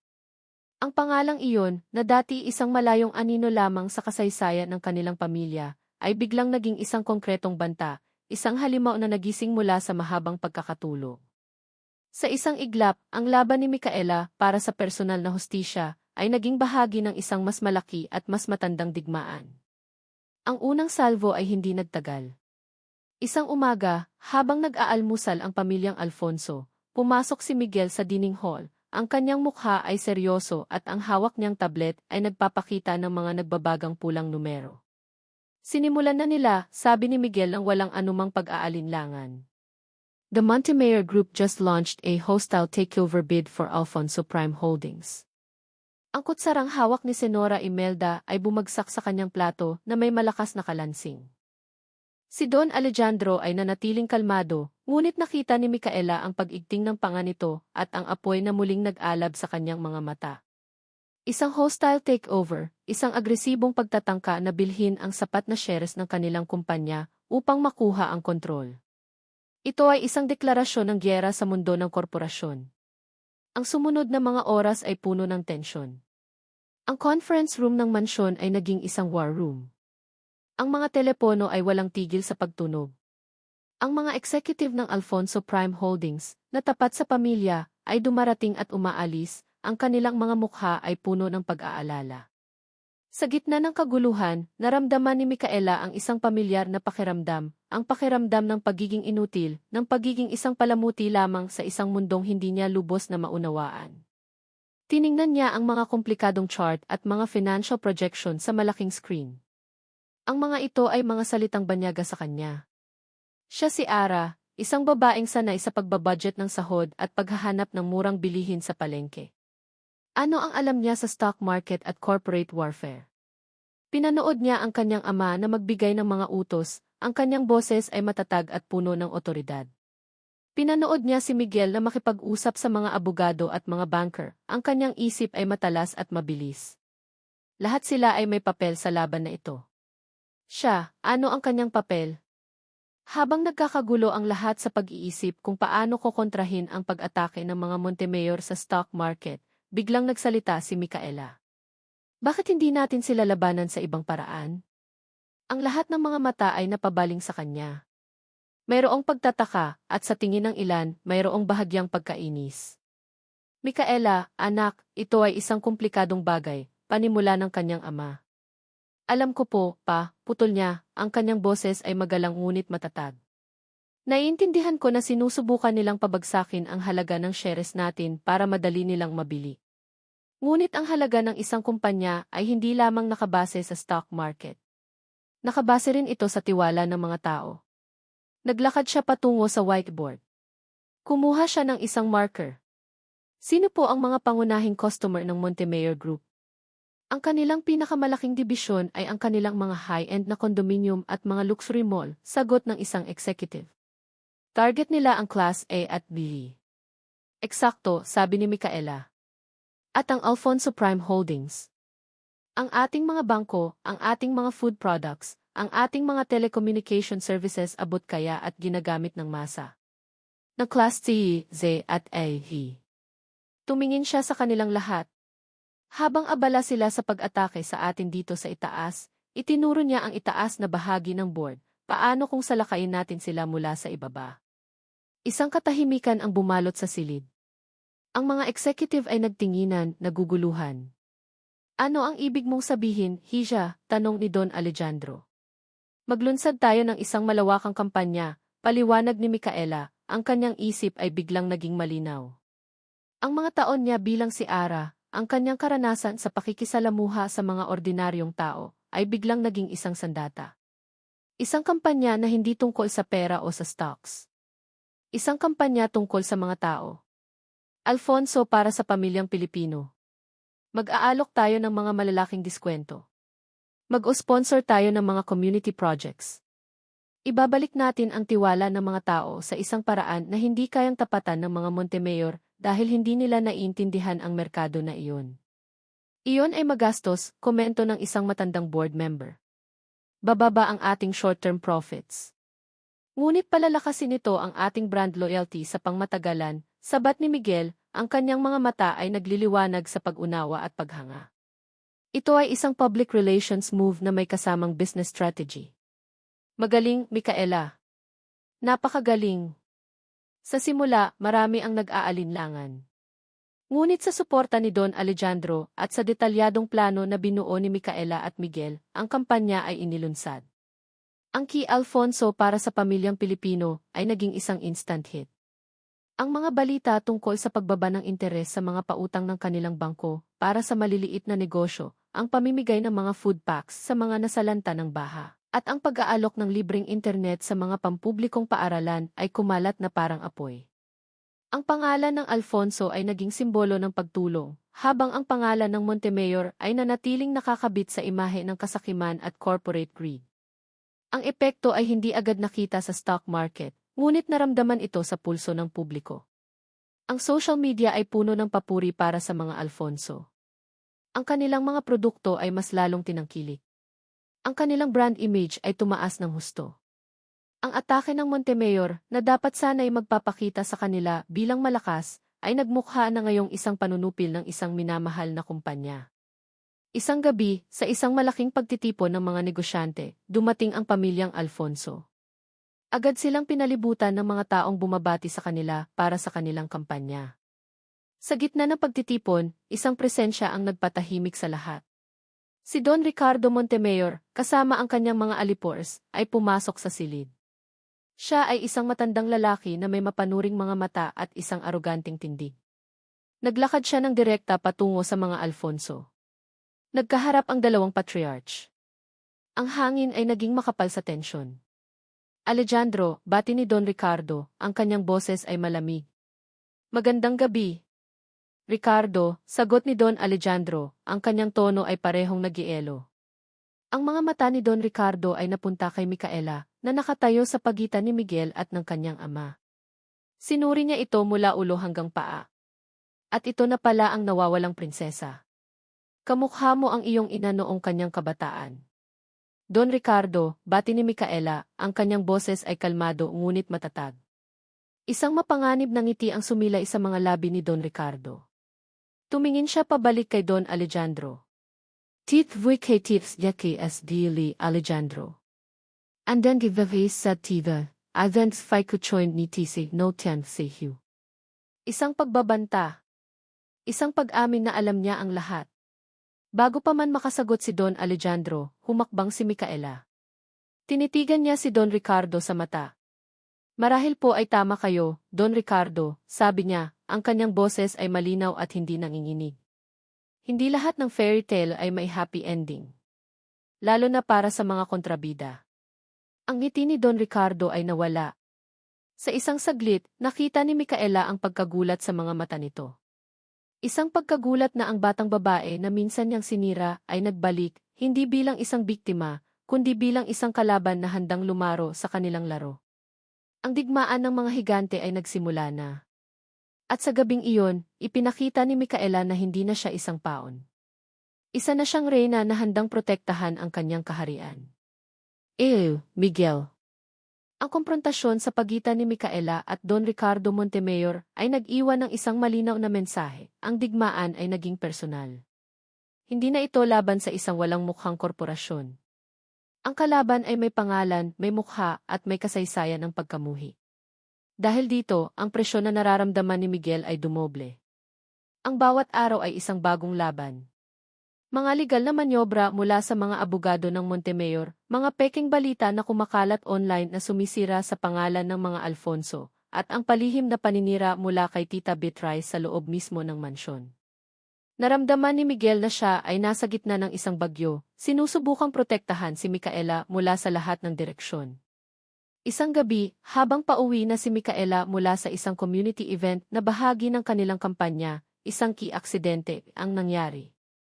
Biglang nawala ng preno ang sinasakyan niyang kotse habang pababa ito sa isang matarik na daan. Salamat sa mabilis na pag-iisip ng kanyang driver, isang dating sundalo na personal na pinili ni Miguel, na ibangga nito ang kotse sa isang hilera ng mga halaman sa halip na mahulog sa bangin.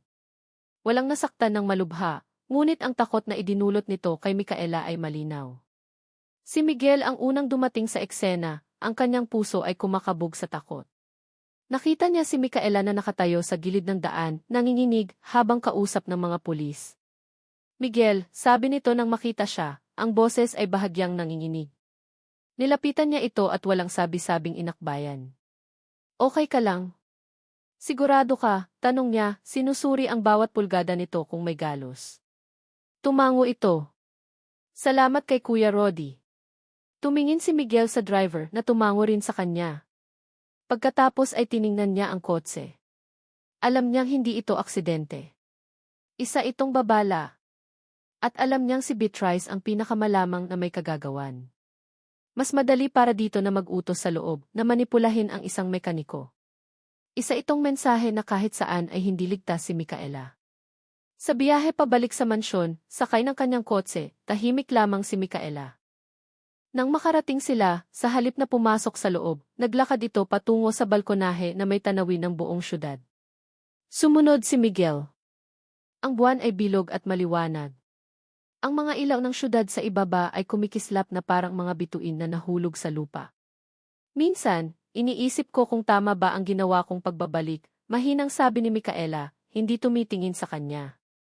Bilang si Ara, mahirap ang buhay ko. Nasasaktan ako. Pero simple. Ngayon parang bawat hininga ko ay may kaakibat na panganib. Isang matinding kirot ng pagkakasala ang tumusok sa puso ni Miguel. Siya ang nag-udyok dito na lumaban. Siya ang nagtulak dito sa gitna ng digmaan. Micaela, kasalanan ko to, kung hindi kita. Huwag, putol nito, sa wakas ay lumingon sa kanya. Ang liwanag ng buwan ay nagbigay ng isang malambot na kislap sa kanyang mga mata. Huwag mong sisihin ang sarili mo. Ito ang buhay na ibinigay sa akin. Ang pagpipilian ko na lang ay kung paano ko ito lalabanan. At pinili kong lumaban kasama ka. Ang mga salitang "ti kasama ka" ay tumago sa puso ni Miguel. Sa lahat ng mga taon na ginugol niya sa pag-aaral ng batas, sa pagharap sa mga korte, at sa pakikipaglaban para sa mga kliyente, ngayon lang siya nakaramdam ng ganitong koneksyon. Ang laban na ito ay hindi na para sa dangal ng kanyang ama o sa tungkulin niya bilang abogado. Ang laban na ito ay para sa kanya. Para sa babaeng nasa harap niya. Sa isang iglap ng kahinaan at katapatan, nagpasya siyang sabihin dito ang lahat. May dahilan kung bakit napakahalaga sa akin na protektahan ka. Panimula niya, ang kanyang boses ay bahagyang mas mababa kaysa sa dati. Hindi lang dahil ito ang trabaho ko. Tumingin siya sa malayo, sa mga ilaw ng syudad. Ang tatay ko, si Ramon Serrano, siya ang pinuno ng seguridad ng pamilya ninyo noong mawala ka. Mahal niya ang trabaho niya. Mahal niya ang pamilya ninyo. Itinuring kanyang parang sarili niyang anak. Ang pagkawala mo sinira siya nito. Hindi dahil sa sinisisi siya ng kahit sino, kundi dahil sinisi niya ang kanyang sarili. Para sa kanya, nabigo siya sa pinakamahalagang tungkulin ng kanyang buhay. Huminga siya ng malalim, ang sakit ng alaala ay sariwa pa rin. Lumaki ako na nakikita ang anino ng kabiguang iyon sa kanyang mga mata. Namatay siyang dala-dala ang bigat na iyon. Kaya noong natagpuan ka namin, ipinangako ko sa sarili ko, hindi ako magiging katulad niya. Hindi ako mabibigo. Poprotektahan kita kahit anong mangyari. Dahil sa pagprotekta sa iyo, nararamdaman kong binibigyan ko ng kapayapaan ang alaala niya. Isang katahimikan ang namagitan sa kanila. Ang tanging maririnig ay ang huni ng mga kuliglig at ang malayong ugong ng syudad. Hindi inaasahan ni Miguel ang reaksyon ni Micaela. Dahan-dahan itong lumapit sa kanya at marahang hinawakan ang kanyang braso. Ang paghaplos nito ay simple, ngunit puno ng pag-unawa at init. Hindi ka nabigo, Miguel, sabi nito, ang boses ay malumanay. At hindi rin nabigo ang tatay mo. Ang kasamaan ang nagwagi noon, hindi sila. At ngayon, tinutulungan mo akong itama ang lahat. Sa tingin ko, nasaan man siya ngayon, ipinagmamalaki ka niya. Ang mga salitang iyon, na sinabi ng may buong katapatan, ay parang isang balsamo sa isang sugat na matagal nang hindi gumagaling sa puso ni Miguel. Sa sandaling iyon, ang lahat ng pader na itinayo niya sa paligid ng kanyang sarili, ang pagiging propesyonal, ang distansya, ay gumuho. Tumingin siya sa mga mata ni Micaela. Nakita niya rito, hindi lamang ang pasasalamat, kundi isang bagay na mas malalim pa. Isang emosyon na salamin ng kung ano ang nararamdaman niya. Dahan-dahan, na parang may sariling isip, itinaas niya ang kanyang kamay at hinaplos ang pisngi nito. Ang balat nito ay malambot at sa ilalim ng kanyang mga daliri, naramdaman niya ang bahagyang panginginig nito. Ang distansya sa pagitan nila ay unti-unting nawawala. Ang kanilang mga paghinga ay naghahalo na sa malamig na hangin ng gabi. Ang kanyang mga mata ay napunta sa mga labi nito. 1 pulgada na lang. Biglang tumunog ang telepono ni Miguel, ang matinis na tunog ay marahas na pumutol sa mahikang bumabalot sa kanila. Napamura siya sa kanyang isip. Mabilis niyang kinuha ito mula sa kanyang bulsa, na maihalong inis. Isang hindi rehistradong numero. Serrano, sagot niya, ang kanyang boses ay mas magaspang kaysa sa karaniwan. Attorney Serrano, isang boses na pamilyar ang narinig niya, ngunit puno ng takot. Kailangan ko ng tulong mo. Napakunot ang noo ni Miguel. Sino to? Si Chlo. Chlo Bautista. Lumingon si Miguel kay Micaela, na nakatingin sa kanya nang may pagtataka. Kailangan nating magkita, sabi ni Chlo sa kabilang linya, ang boses ay nanginginig at may kasamang hikbi. Sasabihin ko na ang lahat. Lahat ng alam ko tungkol kay Ricardo Montemayor. Pero kailangan ninyo akong protektahan. Papatayin nila ako, attorney. Papatayin nila ako. Bago pa man makasagot si Miguel, isang tawag ang pumasok sa kanyang kabilang linya. Ang Caller Don Alejandro. Mayroon siyang masamang kutob. Excuse me, Chlo, sabi niya at sinagot ang tawag ni Don Alejandro. Miguel, sigaw ng Don sa kabilang linya, ang boses ay puno ng pag-aalala. Kailangan mong bumalik dito sa mansyon. Ngayon din. Tumawag ang pulis. Anong nangyari, Don Alejandro? Si Marco Sandoval nakatakas siya sa police custody. At ngayon, hindi siya mahanap. Nabitawan ni Miguel ang telepono. Nakatakas si Marco. Isang desperadong tao na walang nang babalikan. Isang taong kayang gawin ang lahat. At sa kabilang linya, si Chlo, na handa nang magsalita. Ang 2 taong sumira sa buhay ni Micaela ay biglang naging mga wild card sa isang napakadelikadong laro. Ang gabi ng pag-amin ay biglang naging gabi ng panganib. Micaela. Ang balita ng pagtakas ni Marco ay parang isang kulog na walang kasamang ulan, biglaan at nag-iiwan ng nakabibinging katahimikan. Para kay Micaela, ang pangalan ni Marco ay simbolo ng isang nakaraang gusto na niyang ibaon, ngunit ang lalaking iyon, na parang isang masamang espiritu, ay pilit na nagbabalik. Ang takot na minsan niyang naramdaman para dito ay napalitan na ng isang mapanganib na pag-iingat. Alam niyang ang isang taong desperado ay mas mapanganib pa sa isang taong makapangyarihan. Sa kabilang banda, ang tawag ni Chlo ay isang sinag ng pag-asa sa gitna ng kadiliman. Ang babaeng nagtaksil sa kanya ay siya na ngayong maaaring maging susi sa pagbagsak ng kanilang tunay na kalaban.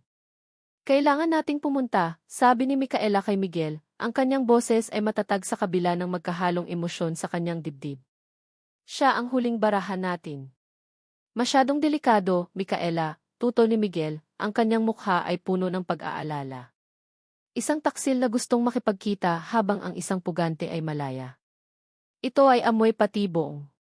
O amoy ng isang taong natatakot na para sa sarili niyang buhay, giit ni Micaela. Miguel, kung mayroon mang isang bagay na alam ko tungkol kay Chlo, iyon ay ang pinakamahalaga sa kanya ay ang sarili niya. Kung natatakot siyang papatayin siya ng mga Montemayor, ibig sabihin mayroon siyang hawak na ikamamatay din nila. Kailangan natin yon. Nagpulong sila kasama si Don Alejandro. Sa huli, napagkasunduan ang isang plano. Makikipagkita sila kay Chlo, ngunit sa kanilang mga termino. Gagamitin nila ang tulong ng mga pulis na tapat sa kanila na magsiset up ng isang perimeter sa lugar ng pagkikita. Si Micaela ay hindi dapat sumama, ngunit buo ang kanyang pagtutol. Ako ang gusto niyang kausapin, Miguel. Sa akin siya magtitiwala, sabi niya. At kailangan kong marinig mula sa kanya ang lahat. Para sa sarili ko. Para sa anak ko. Ang sakit sa kanyang boses nang banggitin niya ang kanyang anak ay sapat na para mapatigil si Miguel. Tumango ito kahit halatang labag sa kanyang kalooban. CJ. Pero hindi ka lalapit. Mananatili ka sa kotse kasama ko. Ang mga pulis ang kikilos. Ang lugar ng pagkikita na pinili ni Chloe ay isang abandonadong bodega sa isang industrial park sa labas ng syudad, isang lugar na perpekto para sa isang krimen. Gabi. Umuulan ng mahina na nagdaragdag sa tensyon sa paligid. Ang mga pulis ay nakaposisyon na sa mga madidilim na sulok, hindi nakikita. Sa loob ng isang itim na FE na may tinted na bintana, magkatabing nakaupo si Micaela at Miguel, ang kanilang mga mata ay nakatuon sa nag-iisang ilaw na nagmumula sa loob ng bodega. Naalala ko noong una kaming magkakilala ni Chloe, biglang sabi ni Micaela, ang kanyang boses ay mahina. College. Pareho kaming working students. Sabay kaming nangarap. Sabay kumain ng instant noodles kapag walang pera. Paano kami umabot dito? Hinawakan ni Miguel ang kanyang kamay. Ang init nito ay nagbigay ng kaunting kapanatagan. Ang pera at kapangyarihan ay lason, Micaela. Binabago nito ang mga tao. Ilang sandali pa, isang kotse ang huminto sa harap ng bodega. Bumaba si Chloe. Mukha siyang gusgusin at balisa. Lumingalinga siya sa paligid bago mabilis na pumasok sa loob. Hintayin natin ang hudyat, sabi ni Miguel sa kanyang two-way radio. Ngunit ang hudyat ay hindi dumating. Sa halip, isang pamilyar na boses ang narinig nila mula sa isang maliit na speaker na nakakabit sa damit ng isa sa mga pulis na nakapasok na. Sorpresa, Chloe. Ang boses ni Marco. Napamura si Miguel.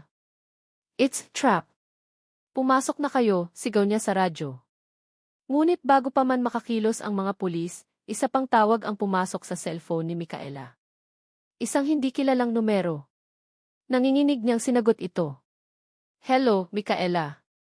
O dapat ko bang sabihing Ara, sabi ng boses ni Marco, maihalong kabaliwan. Nakikita mo ba kami?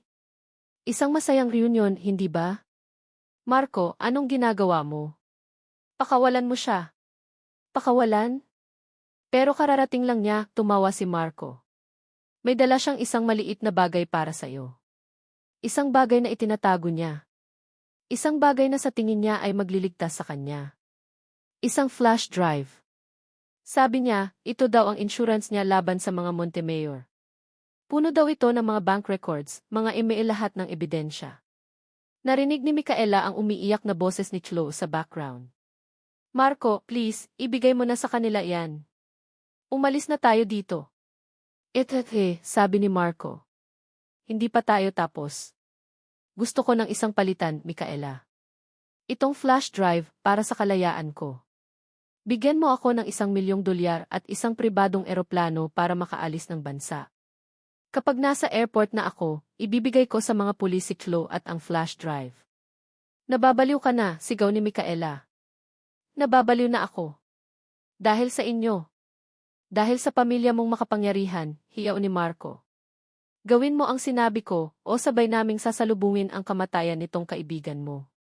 Ang linya ay naputol. Huwag kang maniwala, Micaela. Isa itong desperadong hakbang, sabi ni Miguel. Ngunit si Micaela ay hindi nakikinig. Ang kanyang mga mata ay nakatutok sa bodega. Sa kabila ng lahat ng ginawa ni Chloe, hindi niya kayang isipin na mamamatay ito dahil sa kanya. Kailangan kong pumasok, sabi niya. Hindi. Hindi ka papasok doon. Miguel, ako lang ang kaya niyang kausap. Pakinggan mo ako. May plano ako, sabi niya, ang kanyang isip ay mabilis na gumagana. Sa huli, sa tindi ng kanyang pakiusap, pumayag si Miguel. Sa tulong ng police commander, binuo nila ang isang mabilis na plano. Si Micaela ay papasok, mag-isa, suot ang isang hidden earpiece at isang maliit na kamera. Susubukan niyang i-distract si Marco habang ang isang sniper team ay naghahanap ng malinaw na target. Naglakad si Micaela patungo sa bodega, ang bawat hakbang ay mabigat. Ang ulan ay tumila na. Ang hangin ay malamig. Sa pagpasok niya, ang amoy ng kalawang at nabubulok na kahoy ang sumalubong sa kanya. Sa gitna ng malawak na espasyo, sa ilalim ng isang nag-iisang bombilya, nakatali si Chloe sa isang silya, umiiyak. Sa likod niya, nakatayo si Marco, may hawak na baril na nakatutok sa ulo ni Chloe. Hawak niya sa kabilang kamay ang isang maliit na flash drive. Sa wakas, nagpakita ka rin, mahal kong asawa, sabi ni Marco, ang kanyang mga mata ay nanlilisik. Marco, itigil mo na to, pakiusap ni Micaela, pinapanatiling kalmado ang kanyang boses. Walang mananalo dito. Ako. Ako ang mananalo ngayong gabi, sigaw niya. Nasaan ang pera? Wala kang makukuhang pera hanggat hindi mo pinapakawalan si Chloe, sagot ni Micaela. Dahan-dahan siyang lumapit. Huwag kang lalapit, babala ni Marco, lalong idiniin ang baril kay Chloe. Sa puntong iyon, nagsalita si Chloe, ang kanyang boses ay basag sa pag-iyak. Micaela, sorry. Sorry sa lahat. Hindi ko sinasadya, pinilit lang nila ako. Si Don Ricardo siya ang nag-utos sa akin na alamin ang lahat tungkol sa iyo. Nalaman ko ang tungkol sa birthmark mo, ang kwintas, plinano niya ang lahat. Tumahimik ka, sigaw ni Marco, sinampal si Chloe. Ang eksenang iyon ang nagpatigas sa puso ni Micaela. Tama na, Marco. Ako ang kalaban mo dito, hindi siya. Pareho kayong mga traidor. Sa labas, sa tenga ni Miguel, naririnig niya ang lahat. Wala pa ring malinaw na shot. Masyadong malapit si Sandoval kay Bautista, sabi ng sniper. Nagpatuloy si Micaela sa pakikipag-usap, sinusubukang bilhin ang oras. Ngunit nakita niyang si Marco ay papalapit na sa bingit ng kawalan ng kontrol. Bigla, mula sa madilim na sulok ng bodega, isang anino ang gumalaw. Nagpaputok ito ng baril. Ngunit ang target ay hindi si Marco. Ang target ay ang nag-iisang bombilya sa itaas. Nabasag ang ilaw. Ang buong bodega ay binalot ng kadiliman. Sigawan. Pagkataranta. Narinig ni Micaela ang sigaw ni Chloe, ang mura ni Marco. Ang mga pulis ay nagsimulang pumasok. Micaela, sigaw ni Miguel mula sa labas. Sa gitna ng kaguluhan, isang kamay ang humila sa kanya. Akala niya ay pulis. Ngunit nang makita niya ang mukha nito sa dilim, naramdaman niyang nanlamig ang kanyang dugo. Isang lalaking hindi niya kilala, ngunit ang mga mata nito ay walang emosyon, parang sa isang profesional na mamamatay tao. Dinala siya nito patungo sa isang pinto sa likod. Bitawan mo ako, sigaw niya. Sa labas, sa gitna ng mga putok ng baril, nakita ni Miguel ang nangyayari. Isang tauhan ng Montemayor. Sinusubukan nitong itakas si Micaela. Kumaripas ng takbo si Miguel, ang kanyang sariling baril ay nasa kamay. Nang malapit na sila sa pinto, itinulak ng lalaki si Micaela at itinaas ang baril nito, nakatutok sa kanya. Micaela! Ang sigaw ni Miguel ay kasabay ng kanyang pagtakbo. Walang pag-aalinlangan, inilagay niya ang kanyang sarili sa pagitan ni Micaela at ng baril. Isang nakabibinging putok ang umalingganggaw sa buong bodega, mas malakas kaysa sa lahat. Naramdaman ni Micaela ang isang mainit na likido na tumalsik sa kanyang mukha. Nakita niya ang pagkagulat sa mga mata ni Miguel. Nakita niya itong dahan-dahang bumagsak sa kanyang harapan. At ang huling narinig niya bago siya binalot ng takot ay ang sarili niyang sigaw na tumatawag sa pangalan ni Miguel. Ew, Micaela! Lumipas ang 3 buwan. Ang panahon na tila huminto noong gabing iyon sa bodega ay muling gumalaw, dahan-dahan, na parang isang ilog na naghahanap ng bagong landas matapos ang isang malakas na bagyo. Isang hapon, nakaupo si Micaela sa library ng mansyon, ang parehong library kung saan una niyang naramdaman ang isang tunay na koneksyon kay Miguel. Sa telebisyon, isang espesyal na ulat ang nagbabalita ng pagtatapos sa isa sa pinakamalaking corporate at criminal sagas sa kasaysayan ng bansa. Ang mukha ni Don Ricardo Montemayor, na dati puno ng kapangyarihan at pagmamataas, ay ngayoy kupas at talunan habang isinasakay sa isang police van. Ang Montemayor Group na natuklasang ginamit sa malawakang money laundering ay bumagsak. Ang ebidensya mula sa flash drive na nakuha mula kay Marco, kasama ang testimonya ni Chloe Bautista, ay sapat na para idiin hindi lamang si Don Ricardo, kundi pati na rin ang mga kasabwat nito, kabilang na si Tita Beatrice. Ang huli ay nahatulan dahil sa kanyang partisipasyon sa mga aksidente na idinulot kay Micaela. Si Marco Sandoval ay nahuli matapos ang isang linggong pagtatago at ngayon ay nahaharap sa maraming kaso, mula sa attempted murder hanggang sa kidnapping. Si Chloe naman, dahil sa kanyang kooperasyon, ay nakakuha ng mas mababang sentensya. Pinatay ni Micaela ang telebisyon. Wala siyang naramdamang pagbubuni o kasiyahan. Tanging isang malalim at tahimik na kapayapaan. Ang hustisya ay hindi isang pagdiriwang, ito ay isang pagpapanumbalik ng kaayusan. Tapos na ang digmaan. Sa loob ng 3 buwang iyon, natutunan niyang yakapin kung sino siya. Hindi na siya si Ara Reyes na nagtatago sa sakit, at hindi rin siya si Micaela Alfonso na isang pangalan lamang sa isang dokumento. Siya ay si Micaela na may puso at karanasan ni Ara. Ang lakas na natuklasan niya bilang tagapagmana ng mga Alfonso ay binalanse ng habag at pag-unawa na natutunan niya mula sa simpleng buhay. Mayroon pa siyang isang huling bagay na kailangang gawin. Isang huling sugat na kailangang gamutin, hindi para sa kanya, kundi para sa iba. Micaela Cont. Ang bahay ng mga Serrano ay simple lamang, ngunit malinis at puno ng dignidad. Sinalubong si Micaela ng isang matandang kasambahay at dinala siya sa hardin sa likod bahay. Doon, sa isang silyang tumba-tumba, nakaupo si Mang Ramon, ang ama ni Miguel. Mas matanda na itong tingnan kaysa sa litratong nakita niya, ang kanyang mga balikat ay bahagyang hukot, ngunit ang kanyang mga mata ay matalas pa rin. Magandang hapon po, bati ni Micaela, may dalang isang basket ng prutas. Ngumiti si Mang Ramon. Micaela, hija. Maupo ka. Umupo si Micaela sa silyang katapat niya. Sa loob ng ilang sandali, pinanood lamang nila ang mga ibon sa hardin. Nabalitaan ko ang lahat, panimula ni Mang Ramon. Salamat sa Diyos at ligtas ka na. Hindi po ako magiging ligtas kung hindi dahil sa anak ninyo, sabi ni Micaela, ang kanyang boses ay puno ng sinseridad. Tumingin siya sa mga mata ng matanda. Gusto ko po sanang malaman ninyo si Miguel po isa siyang bayani. Hindi niya lang po ako iniligtas. Ibinangon niya po ang dangal ng pangalan ninyo. Ang pagiging matapat, ang pagiging magiting lahat po iyon, nakita ko sa kanya. Ang lahat ng iyon ay nagmula sa inyo. Nakita ni Micaela ang unti-unting pag-init ng mga mata ni Mang Ramon. Isang butil ng luha ang pumatak sa kanyang pisngi. Hindi ito luha ng kalungkutan kundi ng kapayapaan. Ang anino na bumalot sa kanya sa loob ng 20 taon ay tila naglaho sa sikat ng hapon na iyon. Salamat, hija, sabi nito, ang boses ay nanginginig. Salamat. Umalis si Micaela sa bahay ng mga Serrano na may gaan sa kanyang puso. Ang pagpapatawad at paghilom ay isang daan na may 2 direksyon. Sa pagbibigay ng kapayapaan sa ama ni Miguel, natagpuan din niya ang isang bahagi ng kapayapaan para sa kanyang sarili. Miguel. Nakatayo si Miguel sa balkonahe ng kanyang silid sa Villa Alfonso, na ginawa ng kanyang pansamantalang tirahan habang siya ay nagpapagaling.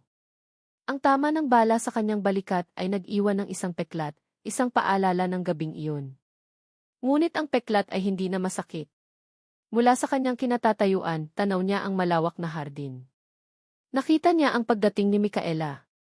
Nakita niya itong maglakad sa damuhan, ang kanyang bawat hakbang ay may kumpiyansa at katahimikan. Ibang-iba na siya sa babaeng una niyang nakilala sa ospital, isang babaeng puno ng takot at kalituhan. Ang babaeng nasa harap niya ngayon ay isang reyna. Ang kanyang reyna. Ang misyon niya ay tapos na. Naibalik na ang dangal ng kanyang ama. Ang mga kaaway ay nasa kulungan na. Ngunit habang tinititigan niya si Micaela, alam niyang may bago ng misyon ang kanyang puso. Naglakad ito patungo sa hardin, sa may gazebo, kung saan una itong nagkaroon ng isang pira-pirasong alaala. Sumunod si Miguel. Kumusta ang pagbisita mo? Tanong niya. Lumingon si Micaela at ngumiti. Isang ngiting totoo at nagliliwanag. Mabuti. Payapa na siya. Mabuti, sabi ni Miguel. Naglakad sila ng magkatabi, walang nagsasalita. Ang kanilang mga kamay ay bahagyang nagkakadikit sa bawat pag-indayog. At sa isang hindi na kailangan pang pag-usapan na pagkilos, hinawakan ni Miguel ang kamay ni Micaela.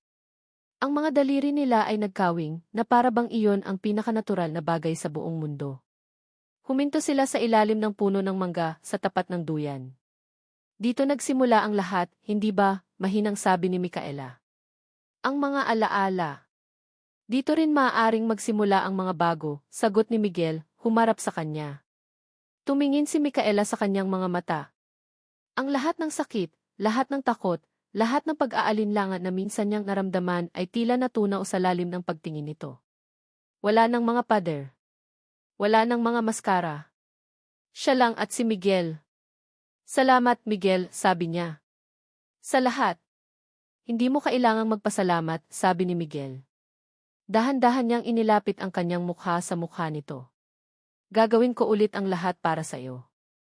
At sa ilalim ng papalubog na araw, sa gitna ng hardin na naging saksi sa kanyang nakaraan, tinanggap ni Micaela ang kanyang kinabukasan. Ang mga labi ni Miguel ay marahan na dumampi sa kanyang mga labi.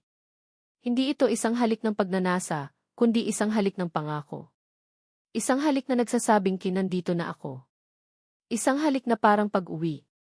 Isang halik na bumuo sa lahat ng basag na piraso ng kanyang puso. Micaela ampersand Miguel. Kinabukasan, bago pa man sumikat ang araw, magkatabi silang nakatayo sa balkonahe, nakatanaw sa silangan.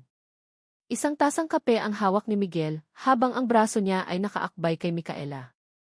Ang hangin ay malamig, ngunit ang init sa pagitan nila ay sapat na. Pinanood nila ang dahan-dahang pagliwanag ng kalangitan. Ang kadiliman ay unti-unting nagbibigay daan sa mga kulay kahel, rosas at ginto. Ang bukang liwayway. Isang bagong araw. Isang bagong simula. Binasag ni Miguel ang katahimikan, isang mapaglarong ngiti ang nasa kanyang mga labi. So, ano ang susunod nating plano, Yun Alfonso? Lumingon si Micaela sa kanya, ang kanyang mga mata ay nagniningning na kasing ganda ng pagsikat ng araw. Umiti siya pabalik, isang ngiting puno ng pag-ibig at pangako. Sa tingin ko, panahon na para tawagin mo akong Micaela, Atty. Serrano. At sa pagtawa nilang dalawa, nakasabay ng pagsikat ng araw sa Villa Alfonso, alam nilang ang kanilang kwento ay ngayon pa lamang nagsisimula. At dito, sa pagsikat ng isang bagong araw, nagtatapos ang kwento ng pagbangon, paghihiganti, at wagas na pag-ibig ni Micaela at Miguel. Mula sa kaibuturan ng aking puso, nais kong ipaabot ang aking taos-pusong pasasalamat sa inyong walang sawang pagsubaybay sa bawat kabanata ng kanilang paglalakbay. Ang pagsulat sa kwentong ito ay isa ring paglalakbay para sa akin, isang karanasang puno ng iba't ibang damdamin. Kasama ninyo, naramdaman ko ang bigat sa dibdib ni Ara sa kanyang pagdurusa, ang nag-aalab na determinasyon ni Micaela sa kanyang paghahanap ng hustisya, at ang unti-unting paghilom ng kanyang puso sa tulong ng tapat na pag-ibig ni Miguel. Higit sa lahat, ang kwentong ito ay isang paalala na gaano man kadilim ang gabi, palaging may bukang liwayway na naghihintay. Isang paalala na ang tunay na lakas ay hindi nasusukat sa yaman o kapangyarihan, kundi sa kakayahang bumangon mula sa pagkakadapa, magpatawad sa mga nagkasala, at higit sa lahat, ang muling pagtitiwala sa kapangyarihan ng pag-ibig na naghihilom sa lahat ng sugat. Naway nag-iwan ito ng isang baka sa inyong mga puso, tulad ng pag-iwan nito ng baka sa akin. Malugod kong inaanyayahan ang bawat isa sa inyo na ibahagi ang inyong mga saloobin, ang inyong mga paboritong eksena, o ang mga aral na inyong napulot mula sa kwento ni Micaela at Miguel. Ang inyong mga tinig ay musika sa aming pandinig. Hanggang sa ating muling pagkikita sa susunod na kwento.